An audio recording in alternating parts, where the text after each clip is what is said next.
It sounds too good to be true. Just set up your profile on an online dating site, and their science-based algorithm will sort through all of the single guys in your area and report back with your best matches. It has already helped hundreds of thousands of couples find love and walk down the aisle, so why not let it help you too? Online dating, we love it, we hate it, but we cannot date anymore without it. Hi, I'm Amy Waterman. I'm a love expert here at yourbrilliance.com, and I do the research so that you don't have to. Does online dating live up to the hype? What are online dating sites keeping from you? And what should you know about looking for love online? Keep watching as I reveal 3 ways online dating sites are lying to you.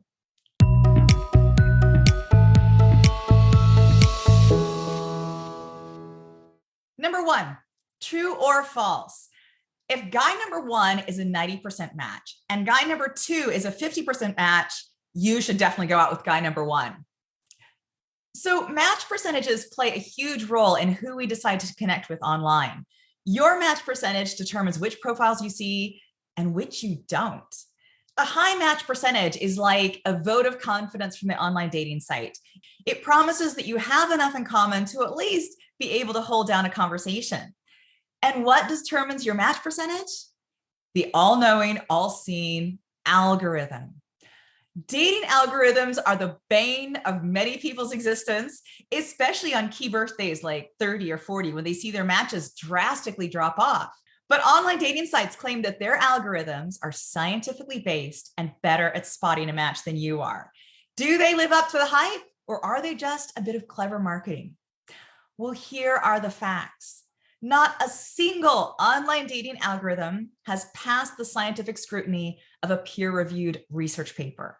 Because peer-reviewed research requires that the algorithms themselves become publicly available for testing by the scientific community. And online dating sites are not willing to do that. The peer-reviewed research that we do have states unequivocally that algorithms focus on factors that have very little relevance to lasting lifelong love. You can feed an algorithm all the information in the world about your likes and your dislikes and your values and your beliefs, but it still can't tell you whether you'll be sexually attracted to someone. It can't tell you whether you'll be able to live with someone or fight constructively or compromise or any of those factors that are so relevant to a lifetime of happiness. So my advice to you, ignore the algorithm. Cast your net wide and do your own searching yourself. Trust your gut over a computer. Number 2, true or false? Online dating is the way that most people meet their future spouses. So if you believe the ad campaigns, you would think that everyone is meeting online. But it turns out that only 12% of Americans have married or been in a committed relationship with someone that they first met through a dating site or a dating app. More people meet their partner at school or at work than meet online.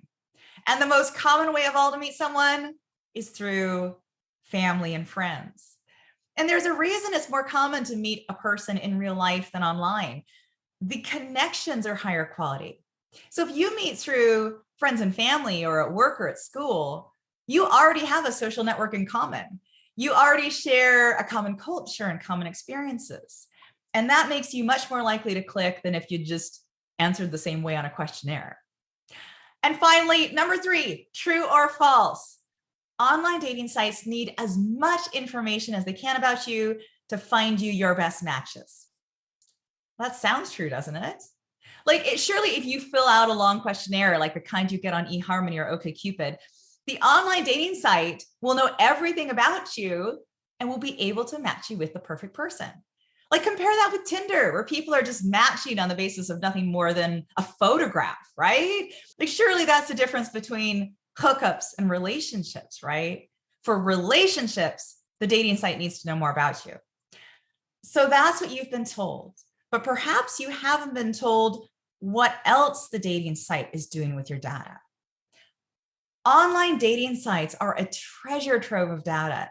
You can be certain that every photo you upload, every question you answer, every word you type is being recorded and often analyzed. Many dating apps even track your search history, your shopping history, in your social media profiles. Match.com has reportedly collected over 70 terabytes of data on their users. And if you're curious to know what online dating sites save about you, some sites do allow you to request your personal information. There was a French journalist who requested her personal data from Tinder, which she had started using about 4 years previously. And she got back 800 pages of what she called her deepest, darkest secrets. And she was horrified that the site kept that much data and very concerned about what would happen if any of it got leaked or hacked. Tinder even says in their privacy policy, we do not promise, and you should not expect, that your personal information will always remain secure. We tell online dating sites our most personal information. We tell them what we like and what we dislike. Those sites know every detail of every profile we've ever clicked on and every profile we've ever clicked past. And in fact, that was how Christian Rudder from OkCupid found that most online daters prefer to date people from their own race.